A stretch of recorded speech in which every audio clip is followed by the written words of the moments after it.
Escribí esto en el momento en que entendí que guardar silencio ya no me protegía, solo me aplazaba. Estaba solo en casa y supe que, dijera lo que dijera después, nada volvería a encajar igual. A las 23:47 de un martes, estaba yo en el salón de mi casa, sentado en el suelo con la espalda apoyada en el sofá, mirando una maleta abierta que no era mía y preguntándome por qué coño mi mujer había metido dentro una camisa que yo nunca le había visto comprar. No era una camisa llamativa ni sexy ni nada por el estilo, era justo lo contrario, una de esas prendas neutras que no dicen nada, pero que cuando no encajan, te hacen ruido en la cabeza. Laura estaba en el dormitorio, hablaba en voz baja, y aunque no podía oír palabras concretas, sí reconocía ese tono que solo se usa cuando no quieres que alguien más escuche. En ese momento no pensé me está engañando, pensé algo peor, no tengo ni idea de quién es ahora mismo la persona con la que llevo 8 años casado. La maleta estaba sobre la alfombra, abierta del todo, como si no tuviera nada que ocultar, y eso fue lo que más me descolocó. No era una escena de secreto ni de prisas, era todo demasiado tranquilo, demasiado normal.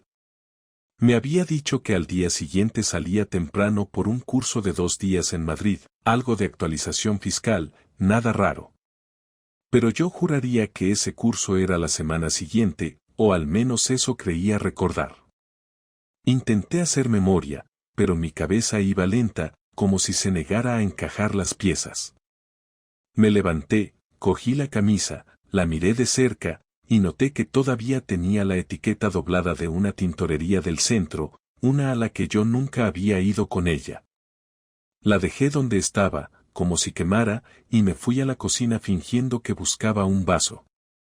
Cuando Laura salió del dormitorio, ya estaba sonriendo. No una sonrisa falsa, sino esa que se usa para que no haya preguntas.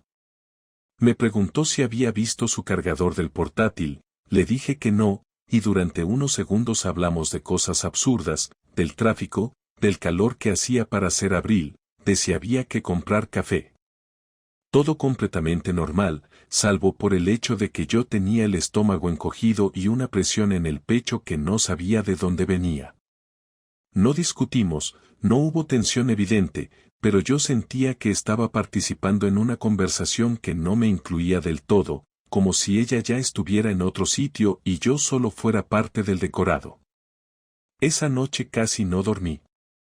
Laura se acostó antes que yo, dijo que tenía que madrugar, y yo me quedé dando vueltas en la cama mirando al techo, repasando conversaciones de las últimas semanas como quien revisa un examen después de haberlo entregado. Empecé a notar cosas que antes había pasado por alto, como que últimamente no me preguntaba por el trabajo, o que había dejado de quejarse de su jefa, algo que antes hacía casi a diario. También recordé una discusión tonta de hacía 10 días, una tontería por una cena cancelada, en la que me dijo algo que entonces no me pareció importante, pero que ahora resonaba distinto. No todo gira alrededor de nosotros, Javier. En su momento me pareció una frase normal, ahora me sonaba a despedida anticipada. Al día siguiente, a las 6:30, la oí moverse por la casa. Me hice el dormido, no por estrategia, sino porque no tenía fuerzas para enfrentarme a una conversación normal. La escuché cerrar la maleta, ponerse los zapatos, caminar despacio hacia la puerta. Antes de salir entró al dormitorio, se acercó a la cama y me dio un beso en la mejilla. Fue un gesto automático, casi educado. Cuando la puerta se cerró, me quedé mirando el hueco donde había estado su cuerpo y tuve una certeza incómoda, ese beso no era para mí, era para tranquilizar su conciencia. Ese mismo día, por la tarde, ocurrió algo que terminó de romper mi calma. Volvía del trabajo y, al girar la esquina de casa, vi su coche aparcado 2 calles más abajo. No debería estar allí. Me quedé parado unos segundos, con las llaves en la mano, mirando como si fuera un objeto extraño. Pensé que igual había vuelto antes y había salido de nuevo, o que estaba equivocado y era otro coche parecido. Me acerqué, miré la matrícula, era el suyo. Subí a casa despacio, con una mezcla de alivio y nervios, y al entrar me encontré el piso vacío. La cama hecha, la cocina limpia, ninguna señal de que hubiera vuelto. Bajé de nuevo a la calle, y cuando llegué al coche vi algo en el asiento del copiloto, una chaqueta que no era suya, claramente masculina, doblada sin cuidado. No la toqué. No hice fotos. No llamé a nadie. Me quedé allí de pie durante un buen rato, mirando el interior del coche como si fuera una escena congelada en el tiempo. No sentí rabia todavía, ni tristeza, ni ganas de montar un drama. Sentí vergüenza. Vergüenza de no haber visto nada antes, de haber confiado sin preguntar, de haber dado por hecho que las cosas importantes no se rompen sin hacer ruido. En ese instante entendí que algo serio estaba pasando, aunque todavía no sabía qué, ni con quién, ni desde cuándo. Esa noche, cuando Laura volvió cerca de medianoche y me dijo que el curso se había cancelado y que había tenido que quedarse en casa de una compañera, yo asentí y le dije vale. Nada más. No porque creyera su historia, sino porque supe que ese era el momento de callar y observar. Algo había empezado a moverse, y fuera lo que fuera, ya no tenía vuelta atrás. Yo todavía no sabía que mi vida iba a explotar en menos de un mes, pero si sabía una cosa, ya no estaba dentro de la misma historia que ella. No hice nada esa noche más que sentarme en el sofá con las luces apagadas, esperando sin esperar realmente, escuchando cada ruido del edificio como si alguno fuera a darme una respuesta clara, pero lo único que conseguí fue pasar horas repasando mentalmente la escena del coche, la chaqueta doblada de cualquier manera y la facilidad con la que Laura había mentido al volver a casa. No fue una decisión consciente, pero a partir de ese momento dejé de comportarme como marido y empecé a comportarme como alguien que observa, que guarda silencio no por miedo sino por necesidad, porque entendí que cualquier pregunta directa solo serviría para que me dieran una versión preparada con antelación. A la mañana siguiente desayunamos juntos y hablamos de cosas sin importancia, de una factura pendiente, de una cena con amigos el viernes, y yo asentía mientras memorizaba gestos, pausas y cambios en su forma de mirarme, porque algo había cambiado y ya no se trataba de intuición sino de hechos acumulados. Durante los días siguientes me di cuenta de que la mentira no necesita grandes actuaciones, solo constancia, y Laura la tenía. Salía de casa con horarios nuevos, llegaba más tarde de lo habitual y siempre tenía una explicación lista, que si una reunión improvisada, que si un cliente pesado, que si una compañera necesitaba desahogarse. Yo escuchaba sin interrumpir y ella parecía agradecida por mi tranquilidad, incluso más cariñosa, como si ese afecto fuera una forma de compensación que no sabía que yo estaba cobrando en silencio. En el trabajo me costaba concentrarme, no por celos descontrolados, sino porque cada detalle se volvía relevante, cada minuto fuera de lo habitual se transformaba en una pregunta sin respuesta, y empecé a notar que no necesitaba buscar pruebas activamente, porque la realidad se iba filtrando sola por las grietas. El jueves por la tarde, al salir antes de lo previsto, decidí volver andando a casa para despejarme, sin ningún plan concreto más allá de cansar la cabeza. Al llegar a la altura del barrio donde vivía Laura antes de mudarse conmigo, vi su coche aparcado frente a un bar pequeño, uno de esos que pasan desapercibidos si no tienes un motivo para fijarte. Me quedé quieto unos segundos, lo justo para convencerme de que no estaba confundiendo modelos ni matrículas, y entonces vi a Laura a través del cristal, sentada en una mesa del fondo, inclinada hacia adelante, escuchando a un hombre que estaba frente a ella con una familiaridad que no dejaba espacio para la duda. No estaban tocándose de forma evidente, no hacía falta, la cercanía, la forma en la que ella sonreía y la manera en que él hablaba con confianza eran suficientes para entender que aquello no era una conversación de trabajo ni una coincidencia incómoda. No entré. No hice ningún gesto heroico ni dramático. Me quedé fuera, apoyado en la pared de un edificio de enfrente, observando como quien acepta una verdad que ya sospechaba pero no había querido confirmar. Estuvieron allí cerca de una hora, y durante ese tiempo no pasó nada espectacular, no hubo besos exagerados ni escenas que uno pueda contar como anécdota, pero cuando él se levantó para pagar y Laura se tocó el brazo al despedirse, entendí que no hacía falta más. Aquello era una relación en marcha, no un error puntual ni una confusión momentánea. Cuando ella salió del bar y se subió al coche, esperé a que arrancara y se marchara antes de seguir mi camino, con la sensación de que algo se había roto de forma definitiva y silenciosa. Esa noche, al llegar Laura a casa, me contó una versión distinta del día, mencionó una reunión que nunca existió y una cena cancelada en el último momento, y yo la escuché con una calma que me sorprendió a mí mismo. No sentía ganas de gritar ni de reprochar, sentía una especie de cansancio profundo, como si todo el esfuerzo de confiar durante años se hubiera convertido de golpe en un peso inútil. Cuando se fue a dormir, me quedé en la cocina sentado, mirando la mesa vacía, y pensé en lo absurdo que era compartir un espacio con alguien que estaba construyendo otra vida a pocos kilómetros de distancia. Pasaron 2 días más antes de que decidiera confirmar lo que ya sabía, no por necesidad de prueba sino por una cuestión interna, porque necesitaba mirar a la situación de frente para no dudar después de mí mismo. El sábado por la mañana Laura dijo que iba a salir a hacer unos recados y que volvería para comer, y yo asentí sin hacer preguntas. A la hora vi su coche pasar por la avenida principal en dirección contraria a la del centro comercial al que solía ir, y esta vez no me quedé quieto. Cogí las llaves y salí detrás, manteniendo distancia, no como en una película ridícula, sino con la intención clara de ver hasta dónde llegaba aquello. La seguí hasta un edificio de oficinas en las afueras, uno moderno, de esos donde nadie conoce a nadie, y aparcó en la zona trasera.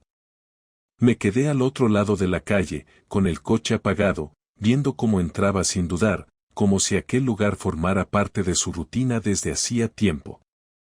Pasaron 20 minutos antes de que apareciera el mismo hombre del bar, saludándola con naturalidad, sin sorpresa, sin nervios. Entraron juntos. Me quedé allí más de una hora, sin mirar el reloj cada 5 segundos, sin pensar en nada más que en el hecho simple y duro de que mi mujer estaba dentro de un edificio con otro hombre, no por accidente, no por presión, sino por decisión propia. Cuando salieron, ella iba riendo, él le dijo algo al oído y Laura le dio un empujón suave en el hombro, un gesto íntimo que solo se tiene con alguien cercano. Se despidieron con un beso rápido, automático, como quien no teme ser visto porque ya ha normalizado la situación. En ese momento no sentí rabia explosiva, sentí algo más frío y más difícil de explicar, una mezcla de decepción y claridad, porque entendí que ya no estaba imaginando nada, que no había margen para interpretaciones ni excusas creativas. Volví a casa antes que ella y me senté a esperar. Cuando entró, con bolsas que no había comprado y una historia mal armada, la miré a los ojos y supe que no podía seguir fingiendo. No levanté la voz, no golpeé la mesa, solo dije su nombre y le pedí que se sentara. Ella intentó bromear, restarle importancia al tono serio, pero insistí sin cambiar el volumen. Cuando se sentó frente a mí, le dije exactamente lo que había visto, sin adornos, sin acusaciones exageradas, con la calma de quien ya ha asumido la verdad. Laura se quedó en silencio unos segundos que se hicieron eternos, y luego bajó la mirada. No es lo que crees, dijo al final, y en ese instante supe que había llegado el punto de no retorno, porque no hay frase más vacía que esa cuando la realidad ya está sobre la mesa. Le pedí que no me tratara como a un idiota y que me dijera la verdad. Ella suspiró, se pasó la mano por la cara y empezó a hablar, primero con cuidado, luego con más soltura, admitiendo una relación que llevaba meses, justificándola con palabras como desconexión, rutina y sentirse vista de nuevo. Yo la escuché sin interrumpir, notando cómo cada frase se me clavaba no por lo que decía, sino por lo normal que sonaba todo, como si mi dolor fuera un efecto secundario aceptable. Cuando terminó, no dije nada durante un buen rato. Me levanté, caminé hasta la ventana y me quedé mirando la calle sin ver nada en concreto. No sentía ganas de llorar ni de gritar, sentía una determinación tranquila que me asustó más que cualquier ataque de ira. Le dije que se levantara, que cogiera algunas cosas y se fuera esa noche. Ella intentó discutir, pedir tiempo, hablar de soluciones, pero yo ya había entendido algo esencial: lo que se había roto no se arregla con promesas de última hora. Esa fue la primera vez que la vi realmente asustada, no por perderme, sino por enfrentarse a las consecuencias reales de lo que había hecho. Laura se quedó de pie en medio del salón con la bolsa a medio cerrar, mirándome como si yo fuera un desconocido que había entrado en casa por error, y durante unos segundos ninguno de los dos dijo nada, porque a veces el silencio pesa más que cualquier grito y porque los dos sabíamos que lo que se acababa de decir no tenía marcha atrás. Fue ella la que habló primero, con una voz que no reconocí, más alta de lo habitual, cargada de una mezcla rara de culpa y orgullo mal disimulado, diciendo que no podía echarla así, que esa también era su casa y que no tenía derecho a decidir solo. Yo la escuché apoyado en la encimera de la cocina, con los brazos cruzados, notando cómo me temblaban las manos aunque intentara aparentar calma, y le respondí que no estaba decidiendo por los dos, que estaba poniendo un límite claro porque ya había aguantado bastante y porque no iba a pasar una noche más fingiendo que no sabía nada. Ella dio un paso hacia mí y empezó a hablar rápido, atropellándose, diciendo que aquello no había sido planeado, que empezó como una conversación tonta con un cliente que la escuchaba más que yo, que no había querido hacerme daño, que se sentía sola desde hacía tiempo y que yo estaba siempre cansado, siempre distante, siempre pensando en otra cosa. Al oír eso sentí un golpe seco en el pecho, no porque creyera que tuviera razón, sino porque estaba utilizando mi cansancio como coartada, como si 12 años de vida compartida pudieran reducirse a una lista de reproches sacados a última hora. Le pedí que parara, que no siguiera por ahí, pero ella estaba lanzada y siguió hablando, subiendo el tono, acusándome de dar por hecho que todo estaba bien, de no preguntar, de no luchar por ella. Ahí fue cuando perdí la calma por primera vez desde que todo había salido a la luz. Golpeé la mesa con la mano abierta, no para asustarla, sino porque necesitaba que entendiera que estaba cruzando una línea, y le dije que no se atreviera a darle la vuelta a la situación, que no intentara convertirme en el culpable de una decisión que ella había tomado sola, de forma consciente, durante meses. Le recordé que yo estaba allí todos los días, que nunca me había ido, que si se había sentido sola podría haber hablado conmigo en lugar de acostarse con otro, y al decirlo noté como mi voz se rompía ligeramente, no por tristeza, sino por la rabia acumulada de escuchar excusas tan mal colocadas. Laura reaccionó mal a ese tono. Se acercó más, demasiado, señalándome con el dedo, y me dijo que no sabía nada de lo que ella había sentido, que no tenía ni idea de lo que era sentirse deseada de nuevo, escuchada sin prisas, importante para alguien. Ese fue el momento exacto en el que sentí que algo dentro de mí se endurecía, porque entendí que no solo me había engañado, sino que estaba orgullosa de ello, al menos lo suficiente como para defenderlo. Le dije, despacio, mirándola a los ojos, que si necesitaba sentirse deseada de esa forma, lo mínimo que podía haber hecho era decirme que ya no quería estar conmigo, que lo otro era una falta de respeto que no iba a justificar con discursos vacíos. La discusión subió de nivel en cuestión de segundos. Ella gritaba, yo gritaba menos pero con más firmeza, y en un momento dado Laura empujó la silla contra la que yo estaba apoyado, no con fuerza suficiente para tirarme, pero sí para dejar claro que ya no se trataba solo de palabras. Ese gesto encendió algo en mí que no me gustó reconocer, una tensión física que me recorrió entero, y di un paso hacia ella levantando la voz como nunca antes lo había hecho en esa casa. No me toques, le dije, y mi tono fue tan seco que incluso ella se quedó quieta. No levanté la mano, no hice ningún gesto violento, pero la cercanía, la energía del momento, hicieron que ambos respiráramos con dificultad durante unos segundos interminables. Ella rompió a llorar entonces, no de forma tranquila, sino con sollozos fuertes, desordenados, apoyándose en la encimera como si le fallaran las piernas. Me acusó de no entenderla, de no querer entenderla, y de estar reaccionando como un extraño. Yo la miré sin acercarme, con una mezcla de pena y distancia que no creía posible unas horas antes, y le dije que si la entendía, que entendía perfectamente que había elegido a otro, que había elegido mentir, y que ahora no sabía cómo asumir las consecuencias. Le repetí que no era una escena, que no era una amenaza, que simplemente necesitaba que se fuera esa noche porque yo no podía compartir espacio con ella después de todo lo que había escuchado. Laura intentó cambiar de estrategia.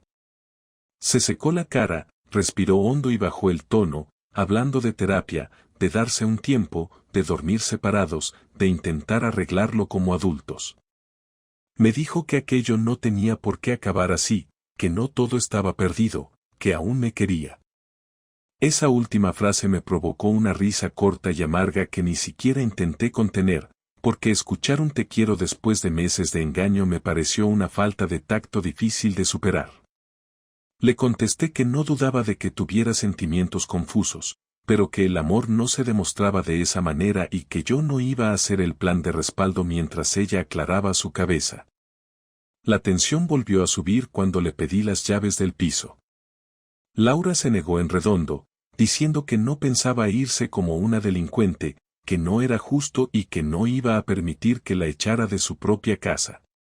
Yo respiré hondo y le expliqué, con toda la calma que fui capaz de reunir, que no estaba hablando de echarla para siempre, que solo necesitaba espacio inmediato, que podía irse a casa de quien quisiera, incluido él, y que al día siguiente hablaríamos con más frialdad sobre qué hacer. Al mencionar esa última posibilidad, la de irse con él, Laura me miró con una mezcla de furia y vergüenza, y me gritó que no tenía derecho a decir eso. Fue entonces cuando tomé una decisión que cambió la dinámica por completo. Me acerqué al mueble del recibidor, cogí las llaves de su coche que estaban sobre la bandeja y se las tendí sin decir nada más. Ese gesto, tan simple, tuvo más efecto que cualquier discurso. Laura se quedó mirándolas unos segundos, entendiendo que no había marcha atrás, que yo no iba a suplicar ni a negociar bajo presión. Las cogió con mano temblorosa y empezó a meter cosas en la bolsa sin orden, lanzando ropa al interior mientras murmuraba cosas que no llegué a entender. Antes de salir, se giró en la puerta y me dijo algo que todavía recuerdo con claridad, no por lo hiriente, no soy una persona vengativa por naturaleza, o al menos eso creía hasta ese momento, pero entendí algo fundamental mientras dormía poco y pensaba demasiado, no quería hacerle daño por rabia. Quería que sintiera el peso real de lo que había hecho, no en forma de gritos ni escándalos, sino de consecuencias claras y visibles. Así que empecé por lo básico, lo que compartíamos de verdad y que hasta entonces yo había gestionado sin darle importancia. Fui al banco una mañana temprano y pedí una cita con el gestor, le expliqué la situación sin dramatizar y solicité separar las cuentas conjuntas, no para vaciar nada, sino para dejar claro que a partir de ese momento cada uno se haría responsable de sus gastos. Firmé papeles, cambié accesos y salí de allí con una sensación extraña, no de victoria, sino de firmeza. Después vino el coche. El coche estaba a su nombre, pero el seguro y los gastos salían de la cuenta común, así que llamé a la aseguradora y cambié las condiciones, dejándolo claro y documentado. No fue un acto impulsivo, fue una decisión pensada, porque entendí que durante años había facilitado una comodidad que ella ahora estaba utilizando sin tener en cuenta a quien afectaba. Cuando Laura se dio cuenta, me llamó furiosa, preguntándome cómo me atrevía a hacer eso sin consultarle. Le respondí con calma que durante meses ella había tomado decisiones mucho más importantes sin consultarme y que ahora simplemente estaba ajustando la realidad a la nueva situación. No gritó, colgó. La parte más dura, y también la más deliberada, fue cuando decidí hablar con su entorno laboral, no para montar un escándalo ni para acusarla públicamente, sino para retirar algo que yo mismo había puesto sobre la mesa sin pensar demasiado en el pasado. Yo había avalado un pequeño préstamo personal que ella pidió para un curso de especialización que, según me dijo, le ayudaría a ascender en la asesoría. Aquel aval seguía vigente y entendí que no tenía ningún sentido mantenerlo. Pedí cita, llevé los documentos y retiré mi respaldo de forma legal y limpia. 2 días después, Laura me llamó con un tono completamente distinto, más bajo, más contenido, diciendo que la habían llamado del banco y que tenía un problema serio. Le dije que lo sentía, pero que ya no podía asumir responsabilidades que no me correspondían. Eso fue lo que realmente la descolocó, más que cualquier discusión anterior, porque por primera vez se enfrentaba a una versión de mí que no negociaba desde el afecto ni desde el miedo a perderla, sino desde una lógica fría que ella no había previsto. Intentó acusarme de cruel, de estar castigándola, y yo le respondí algo que llevaba días pensando, que no la estaba castigando, que simplemente estaba dejando de protegerla de las consecuencias de sus propias decisiones. Esa conversación terminó sin despedidas ni promesas, y durante varias horas no supe nada de ella. El último paso fue el más incómodo para mí, porque implicaba exponer la verdad a personas que hasta entonces solo habían visto una versión superficial de nuestro matrimonio. Llamé a sus padres y les pedí quedar para tomar un café, sin dar detalles por teléfono. Cuando nos sentamos, les conté lo ocurrido sin exagerar ni suavizar nada, con fechas, hechos concretos y sin insultos. No buscaba ponerlos de mi lado, buscaba que la historia dejara de ser solo suya. Su madre se quedó en silencio largo rato, su padre me hizo preguntas prácticas y al final me dijeron que hablarían con ella. Al salir de allí sentí un cansancio profundo, pero también la certeza de haber cerrado otra puerta necesaria. Laura apareció en casa una semana después, sin avisar, diciendo que necesitaba recoger más cosas. La dejé entrar, pero me quedé en el salón, sin ayudar ni interferir, observando cómo se movía por un espacio que ya no sentía como suyo. Intentó iniciar una conversación normal, como si el tiempo hubiera suavizado todo, y yo la corté con educación pero con distancia, dejándole claro que no era el momento. Antes de irse, me dijo que no entendía por qué estaba siendo tan duro, que yo no era así. La miré y le respondí algo simple y honesto, que quizás nunca me había visto así porque nunca antes había tenido motivos para poner límites tan claros. Cuando cerró la puerta esa vez no sentí alivio ni triunfo, sentí algo más sobrio, una especie de aceptación incómoda. La venganza, si se puede llamar así, no fue un estallido ni una escena memorable, fue una serie de decisiones prácticas que desmontaron la comodidad con la que ella había manejado la situación, y eso tuvo un impacto real, tangible, en su día a día. No me hizo sentir mejor de inmediato, pero sí me devolvió una sensación de control que había perdido sin darme cuenta. Esa noche dormí mejor que las anteriores, no porque todo estuviera resuelto, sino porque sabía que había dejado de reaccionar y había empezado a actuar desde un lugar que me respetaba a mí mismo. Aún quedaban conversaciones pendientes, decisiones difíciles y un final que todavía no se dibujaba con claridad, pero por primera vez desde que todo empezó, sentí que el terreno bajo mis pies era firme, aunque el camino por delante fuera incómodo y largo. La última conversación no ocurrió como en las películas ni en un momento solemne, ocurrió un martes por la tarde, a las 18:20, en la cocina, con la luz entrando de lado y una bolsa de la compra apoyada en la mesa porque Laura había pasado a recoger unas cosas que, según ella, había olvidado la última vez.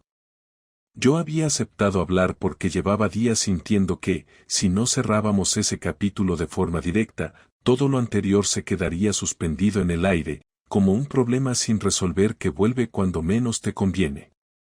Ella entró con un gesto contenido, sin dramatismo, y se sentó sin que yo se lo pidiera, como si ya entendiera que aquella casa había dejado de ser un terreno donde podía moverse libremente. Durante unos minutos no dijimos nada, y ese silencio fue distinto a los anteriores, no era tensión ni desafío, era cansancio compartido. Laura fue la primera en hablar, diciendo que no había dormido bien desde la última vez que nos vimos, que todo se le había venido encima de golpe y que no estaba sabiendo gestionar las consecuencias de lo que había hecho. No me pidió perdón de entrada, lo cual agradecí más de lo que ella pudo imaginar, porque estaba cansado de disculpas automáticas que no llevaban a ninguna parte. Le pedí que fuera directa, que no adornara nada, y ella asintió. Me dijo que había perdido el control de la situación mucho antes de que yo lo supiera, que empezó sintiéndose halagada, luego cómoda, y que cuando quiso darse cuenta ya estaba mintiendo con naturalidad, sin pensar en cómo acabaría todo. Habló despacio, sin elevar la voz, reconociendo que había sido egoísta y que no había tenido el valor de decirme que ya no se sentía igual. Mientras hablaba, yo notaba como algo dentro de mí se aflojaba, no en el sentido de volver atrás, sino en el de dejar de apretar los dientes todo el tiempo. Escuchar una versión honesta, aunque llegara tarde, tenía un efecto distinto. Cuando terminó, me preguntó qué sentía yo ahora, no qué pensaba hacer, sino qué sentía de verdad. Me tomé mi tiempo antes de responder, porque no quería soltar una frase impulsiva que sonara contundente pero no fuera cierta. Le dije que al principio había sentido rabia, una rabia seca, constante, que me hacía ver todo desde un único ángulo, luego decepción, no solo por la traición, sino por darme cuenta de que la persona en la que más confiaba había sido capaz de llevar una doble vida sin pestañear. Le confesé que después de eso vino la tristeza, no una tristeza exagerada, sino una más pesada, más callada, de esas que te acompañan incluso cuando estás trabajando o hablando con alguien. Laura me escuchaba sin interrumpir, con los ojos clavados en la mesa, y cuando le dije que en los últimos días lo que sentía era una especie de aceptación incómoda, levantó la cabeza. Le expliqué que aceptar no significaba justificar, ni perdonar automáticamente, sino entender que lo nuestro, tal y como había sido, ya no existía y que intentar reconstruirlo a la fuerza solo alargaría algo que estaba roto. Le dije que no me veía capaz de volver a confiar, al menos no en un plazo razonable, y que vivir con esa desconfianza sería una forma lenta de desgaste para los dos. Ella respiró hondo y me preguntó si eso significaba que todo había terminado. No hubo reproche en su tono, solo una pregunta directa. Le respondí que sí, que para mí el matrimonio, tal y como lo entendía, había terminado, no en el momento de descubrir la infidelidad, sino en el instante en que ella decidió mantenerla en el tiempo sin decirme nada. Le aclaré que no la odiaba, que no tenía intención de seguir castigándola ni de hacerle la vida imposible, pero que tampoco estaba dispuesto a fingir que aquello podía resolverse con buenas intenciones tardías. Laura empezó a llorar entonces, no de forma descontrolada, sino con lágrimas silenciosas que se le escapaban sin esfuerzo, y me dijo que nunca había pensado que acabaríamos así, que siempre se imaginó envejeciendo juntos, aunque últimamente no supiera cómo volver a conectar conmigo. Escuchar eso no me dio ganas de consolarla, pero tampoco me dejó indiferente, porque era la confirmación de que incluso los planes más asumidos pueden romperse sin que nadie se dé cuenta hasta que es demasiado tarde. Le dije que yo también había pensado en ese futuro, y que precisamente por eso me dolía tanto que lo hubiera puesto en riesgo sin hablar antes conmigo. Hablamos entonces de lo práctico, no como una huida emocional, sino porque era necesario. Le dije que al día siguiente iba a pedir cita con un abogado para informarme de los pasos a seguir, no como una amenaza, sino como una forma de hacer las cosas bien desde el principio. Ella asintió, dijo que entendía, y me preguntó si yo esperaba que ella hiciera lo mismo. Le respondí que sí, que lo mejor era que ambos estuviéramos asesorados para evitar malentendidos y decisiones precipitadas. No hubo discusión sobre el piso ni sobre los bienes, solo un acuerdo implícito de que lo trataríamos con cabeza. Antes de irse, Laura me preguntó si había alguna posibilidad, en el futuro, de que volviéramos a hablar desde otro lugar, no como pareja, sino como dos personas que compartieron una parte importante de su vida. Me quedé pensando unos segundos y le dije la verdad, que ahora mismo no podía prometerle eso, que necesitaba distancia real para reconstruirme y entender quién era sin ella, pero que no cerraba la puerta a una conversación tranquila dentro de un tiempo, si ambos lo necesitábamos. No fue una promesa, fue una posibilidad abierta. Cuando se levantó para marcharse, recogió la bolsa de la compra y se detuvo en la puerta. Me dio las gracias por haber sido claro, algo que no esperaba escuchar en ese contexto, y me dijo que, aunque le doliera, sabía que yo tenía razón en muchas cosas. Le respondí con un gesto, sin palabras, porque ya no hacía falta añadir nada más. Al cerrar la puerta, no sentí un golpe emocional fuerte, sentí algo más parecido a un cierre lento y definitivo, como cuando aceptas que una etapa ha terminado aunque no haya terminado bien. Me quedé solo en la cocina durante un buen rato, sin moverme, repasando mentalmente la conversación y notando cómo las emociones se ordenaban de una forma extraña pero necesaria. No me sentía victorioso ni derrotado, me sentía cansado pero coherente conmigo mismo, y esa sensación, después de semanas de caos interno, fue suficiente.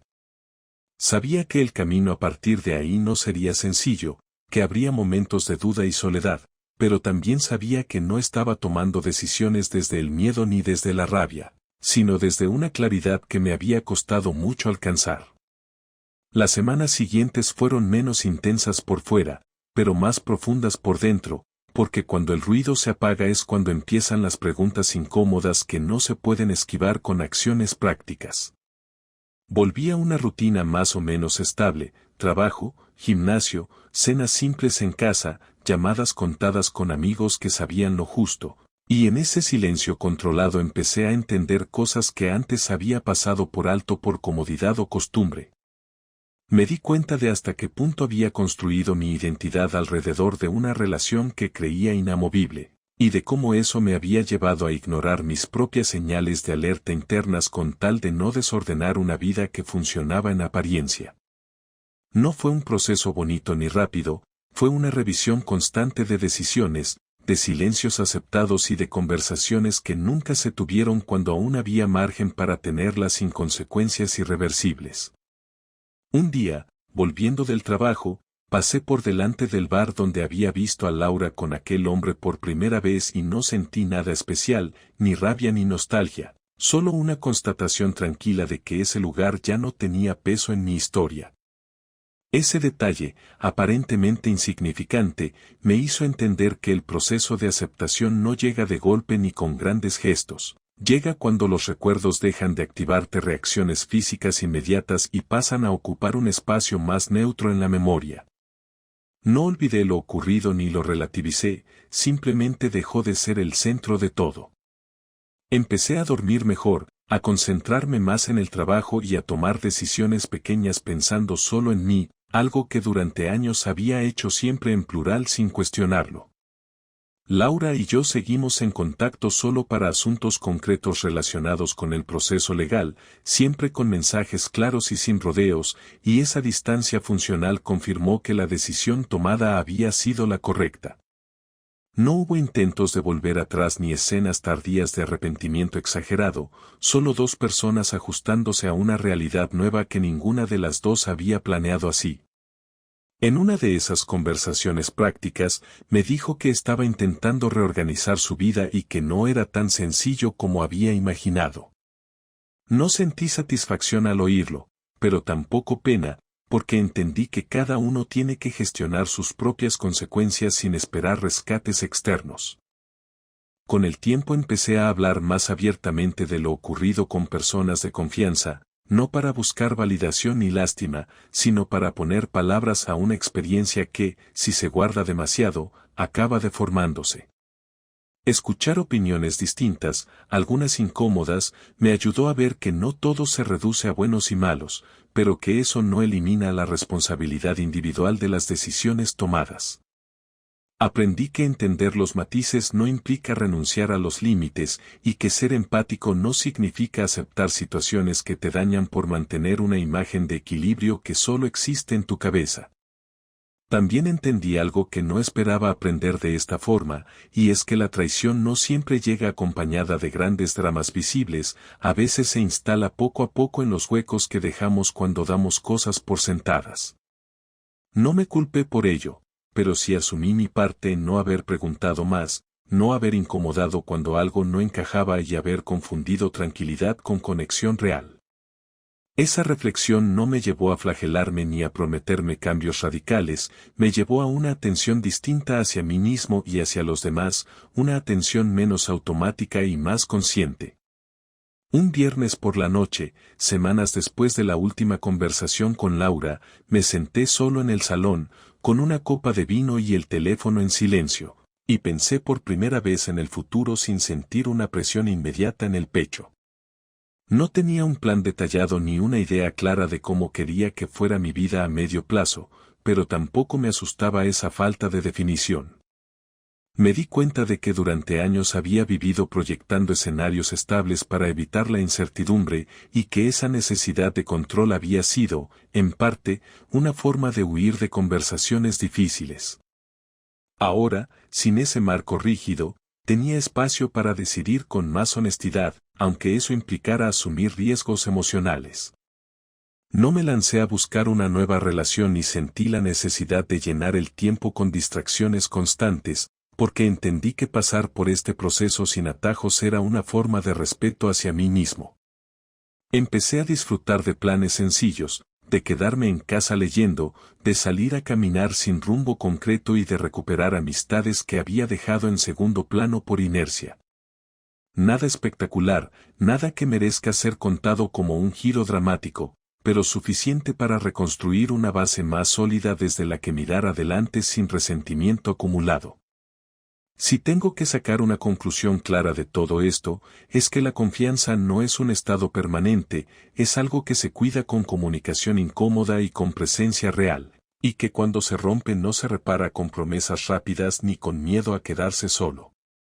Aprendí que poner límites a tiempo no te convierte en una persona fría, sino en alguien que se toma en serio su propio bienestar, y que aceptar el final de una etapa no significa negar lo vivido, sino reconocer que ya no es compatible con quien eres ahora. La historia terminó sin reconciliación ni escenas finales memorables, terminó con una decisión sostenida en el tiempo y con la aceptación de que algunas cosas no se arreglan porque no están pensadas para durar para siempre. Lo que viene después no es una victoria ni una derrota, es simplemente otra fase, menos idealizada y más consciente, en la que sé que no voy a repetir los mismos silencios por comodidad. Y con eso, aunque suene poco épico, me basta para seguir adelante con la tranquilidad de no haberme traicionado a mí mismo cuando más importaba. Después de todo, lo que quedó fue una claridad tranquila, sin euforia ni drama. Ya no estaba enfadado, solo más consciente de mí mismo y de lo que no pienso volver a pasar por alto.